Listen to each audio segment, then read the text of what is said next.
ನಿಮ್ಮೆಲ್ಲರಿಗೂ ಕೂಡ ನಿಮ್ಮದೇ ಆಗಿರತಕ್ಕಂಥ ಯೂಟ್ಯೂಬ್ ಚಾನಲ್ ಸ್ಟಡಿ ವಿತ್ ಪರಶುರಾಮ್ಗೆ ಸ್ವಾಗತವನ್ನು ಕೋರ್ತೀನಿ. ಇಲಾಖೆಯವರು 2024-25ನೇ ಶೈಕ್ಷಣಿಕ ಸಾಲಿನಲ್ಲಿ ಶೈಕ್ಷಣಿಕ ಮಾರ್ಗದರ್ಶಿಯನ್ನು ಬಿಡುಗಡೆ ಮಾಡಿದ್ದಾರೆ. ಅದರಲ್ಲಿ ವಾರ್ಷಿಕ ಪಾಠಗಳ ಹಂಚಿಕೆಯನ್ನು ಮಾಡಿದ್ದಾರೆ. ಸೊ ನೋಡೋಣ, ವಾರ್ಷಿಕ ಪಾಠಗಳ ಹಂಚಿಕೆಯಲ್ಲಿ SSLC ಕನ್ನಡದಲ್ಲಿ ಯಾವ ತಿಂಗಳಿಗೆ ಯಾವ ಒಂದು ಪಾಠಗಳನ್ನು ಇಟ್ಟಿದ್ದಾರೆ ಮತ್ತು ಮೌಲ್ಯಮಾಪನದಲ್ಲಿ ಏನೆಲ್ಲ ಆಗಬೇಕು, ಯಾವ ಮೌಲ್ಯಮಾಪನ ಯಾವ ತಿಂಗಳಿನಲ್ಲಿ ಜರುಗಬೇಕು ಅನ್ನೋದರ ಮಾರ್ಗದರ್ಶನವನ್ನು ಸಹಿತನೂ ಮಾಡಿದ್ದಾರೆ. ಸೊ ಇದೇ ಥರ ಎಲ್ಲ ವಿಷಯಗಳಲ್ಲಿ ವಿಡಿಯೋಗಳಿದ್ದಾವೆ. ದಯಮಾಡಿ ವಿಡಿಯೋನ ಲೈಕ್, ಶೇರ್ ಹಾಗೂ ಸಬ್ಸ್ಕ್ರೈಬ್ ಮಾಡೋದನ್ನು ಮಾತ್ರ ಮರೆಯದಿರಿ. ಜೂನ್ ತಿಂಗಳಿನಲ್ಲಿ ಒಟ್ಟಾರೆ ಇರತಕ್ಕಂಥದ್ದು ಸೇತುಬಂಧ 15 ಅವಧಿಗಳಿಗೆ ನಡೀತದೆ. ನಮ್ಮ ಭಾಷೆ ಅಂತಕ್ಕಂಥ ಗದ್ಯಕ್ಕೆ 8 ಅವಧಿ, ಸಂಕಲ್ಪ ಗೀತೆಗೆ 1 ಅವಧಿಗಳನ್ನು ಕೊಟ್ಟಿದ್ದಾರೆ. ಆಮೇಲೆ ಈ ಜೂನಲ್ಲಿ ನಡೀತಕ್ಕಂಥ ಮೌಲ್ಯಮಾಪನ ಸೇತುಬಂಧದ ಪೂರ್ವ ಪರೀಕ್ಷೆ ಮತ್ತು ಸಾಫಲ್ಯ ಪರೀಕ್ಷೆ.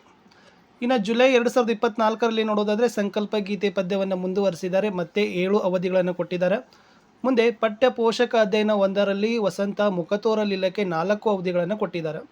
ಗದ್ಯ 2ಕ್ಕೆ ವ್ಯಾಘ್ರ ಗೀತೆಗೆ 9 ಅವಧಿಗಳು, ರೂಪನಾತ್ಮಕ ಪರೀಕ್ಷೆ 1ಕ್ಕೆ 2 ಅವಧಿಗಳನ್ನು ಕೊಟ್ಟು 2ನೇ ಪದ್ಯ ಹಕ್ಕಿ ಹಾರುತ್ತಿದೆ ನೋಡಿದಿರಾಗೆ 4 ಅವಧಿಗಳನ್ನು ಕೊಟ್ಟಿದ್ದಾರೆ.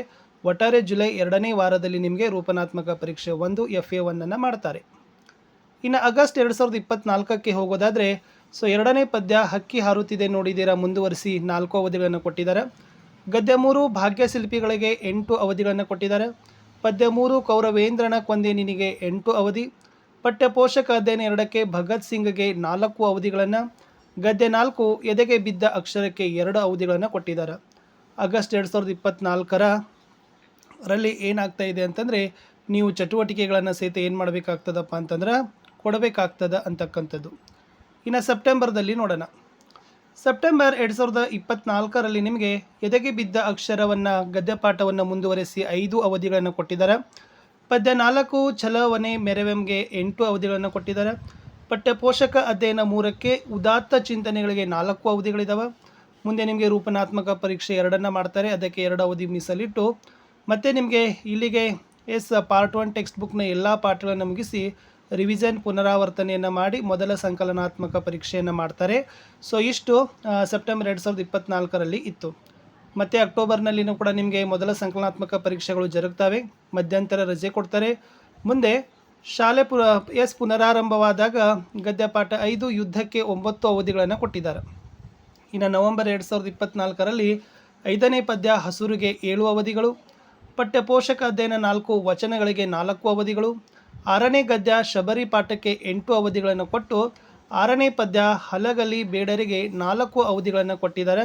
ನವೆಂಬರ್ 2024ರಲ್ಲಿ ಅಂತಕ್ಕಂಥದ್ದು ಚಟುವಟಿಕೆ 5 ಮತ್ತು 6 ಮಾಡಬೇಕಾಗ್ತದೆ. ಇನ್ನು ಡಿಸೆಂಬರ್ದಲ್ಲಿ ನೋಡೋದಾದರೆ ಮತ್ತೆ ಹಲಗಲಿ ಬೇಡರು ಪದ್ಯ 4 ಅವಧಿ ಮುಂದುವರಿಸಿದ್ದಾರೆ. 7ನೆಯ ಗದ್ಯ ಲಂಡನ್ ನಗರ 8 ಅವಧಿ, ವೀರಲವ ಪದ್ಯ 8 ಅವಧಿ, ರೂಪನಾತ್ಮಕ ಪರೀಕ್ಷೆ 3 ಮಾಡ್ತಾರೆ, 2 ಅವಧಿಗಳನ್ನು ಕೊಟ್ಟಿದ್ದಾರೆ FA3ಗೆ.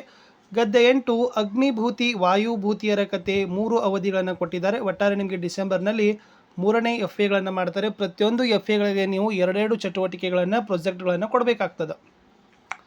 ಇನ್ನು ಜನವರಿ 2025ಕ್ಕೆ ನೋಡೋದಾದರೆ 8ನೇ ಗದ್ಯ ಅಗ್ನಿಭೂತಿ ವಾಯುಭೂತಿಯವರ ಕತೆ ಪಾಠವನ್ನು ಮುಂದುವರಿಸಿ 8 ಅವಧಿಗಳನ್ನು ಕೊಟ್ಟಿದ್ದಾರೆ. ನೆಕ್ಸ್ಟ್ ಕೆಮ್ಮನೆ ಮೀಸೆ ಒತ್ತನೆ ಅಂತಕ್ಕಂಥ ಪದ್ಯಕ್ಕೆ 10 ಅವಧಿಗಳನ್ನು ಕೊಟ್ಟಿದ್ದಾರೆ.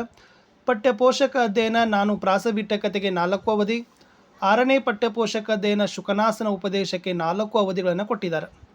ಇನ್ನು ಫೆಬ್ರವರಿಯಲ್ಲಿ ನಿಮಗೆ FA4 ರೂಪನಾತ್ಮಕ ಪರೀಕ್ಷೆ 4ನ್ನು 2 ಅವಧಿಯಲ್ಲಿ ಮಾಡಿದರೆ ನಿಮ್ಮ ಫೋಲ್ ಎಕ್ಸಾಮನ್ನು ಫೆಬ್ರವರಿಯಲ್ಲಿ ಪುನರಾವರ್ತನೆ ತರಗತಿಗಳು ರಿವಿಷನ್ ಕ್ಲಾಸಸ್ಗಳನ್ನು ಮಾಡ್ತಾರೆ 21 ಅವಧಿಯಲ್ಲಿ ಹೇಳಿದ್ದಾರೆ.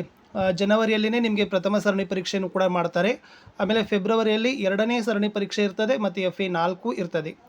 ಇನ್ನು ಮಾರ್ಚ್ನಲ್ಲಿ ನೋಡೋದಾದರೆ ಸ್ನೇಹಿತರೆ ನಿಮಗೆ ಪುನರಾವರ್ತನೆ ತರಗತಿಗಳು ನಡೀತಾವೆ. ರಾಜ್ಯ ಮಟ್ಟದ ಪೂರ್ವ ಸಿದ್ಧತಾ ಪರೀಕ್ಷೆಗಳನ್ನು ಮಾಡಿ ನಿಮಗೆ ಬೀಳ್ಕೊಡುಗೆಯನ್ನು ಕೊಟ್ಟು ವಾರ್ಷಿಕ ಪರೀಕ್ಷೆಗೆ ಏನು ಮಾಡ್ತಾರೆ, ಕಳುಹಿಸಿ ಕೊಡ್ತಾರೆ. ಇಷ್ಟು ಶೈಕ್ಷಣಿಕ ಮಾರ್ಗದರ್ಶಿಯಲ್ಲಿರ್ತಕ್ಕಂಥ SSLC ಪ್ರಥಮ ಭಾಷೆ ಕನ್ನಡದಲ್ಲಿ ನಾನು ವಾರ್ಷಿಕ ಪಾಠಗಳ ಹಂಚಿಕೆಗಳ ಬಗ್ಗೆ ಹೇಳಿದ್ದೀನಿ. ಸೊ ದಯಮಾಡಿ ವಿಡಿಯೋನ ಲೈಕ್, ಶೇರ್ ಹಾಗೂ ಸಬ್ಸ್ಕ್ರೈಬ್